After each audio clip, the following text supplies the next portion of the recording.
जय श्री कृष्ण भक्तों हलषष्ठी या हरछठ व्रत की कथा। हरछठ की कथा इस प्रकार है कि एक ग्वालिन गर्भ से थी। एक तरफ तो उसका पेट दर्द कर रहा था और दूसरी तरफ उसका दही दूध बेचने को रखा हुआ था। उसने अपने मन में विचार किया कि यदि उसका बच्चा हो जाएगा तो फिर वह दूध दही उसका नहीं बिक पाएगा। इस कारण जल्द जाकर दूध दही बेच आना चाहिए। वह दही दूध की मटकियां सर पर रखकर घर से चल पड़ी। वह चलती चलती एक खेत के पास पहुंची। खेत में किसान हल जोत रहा था। उसी जगह स्त्री के पेट में अधिक पीड़ा होने लगी। वह झरबेरी की झाड़ों की ओट में जाकर के बैठ गई और उसने वहां पर एक पुत्र को जन्म दिया। उसने लड़के को कपड़े में लपेटकर उसी जगह पर रखा और स्वयं दही दूध बेचने चली गई। उस दिन हलषष्ठी व्रत था।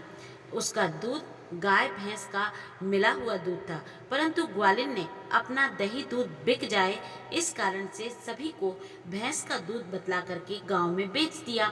इधर हल वाले के बैल से जो थे वो बिदक करके खेत की मेड़ पर चढ़ गए।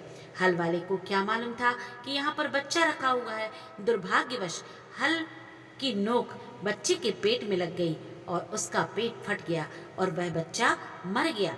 हल वाले को इस घटना पर बहुत दुख हुआ और उसे बहुत लाचारी भी महसूस हुई। उसने झरबेरी से कांटों से लड़के के पेट को टांके लगा दिए। उसे यथास्थान वहीं पर उसने छोड़ दिया। इतने में ग्वालिन दही दूध बेचकर आई। उसने देखा कि उसका बालक मरा हुआ पड़ा था। वह समझ गई कि यह मेरे पाप का परिणाम है। मैंने अपना दूध दही बेचने के लिए झूठ कह करके सभी व्रत वाली स्त्रियों का व्रत धर्म नष्ट कर दिया है। यह उसी की सजा मुझे मिली है।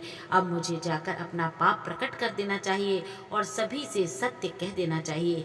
यह निश्चय करके वह उसी गांव की ओर फिर वापस चली गई जहां वह दही दूध बेच कर आई थी। उसने वहां गली गली घूमकर कहना शुरू कर दिया, मेरा दूध दही गाय भैंस का मिला हुआ था। यह सुनकर के स्त्रियों ने उसे आशीर्वाद देना चालू कर दिया। उन्होंने कहा, तूने बहुत अच्छा किया जो तूने सच सच कह दिया। तूने हमारा व्रत और धर्म दोनों बचा लिया है। व्रत और धर्म दोनों की रक्षा की है। ईश्वर तेरी लज्जा रखे।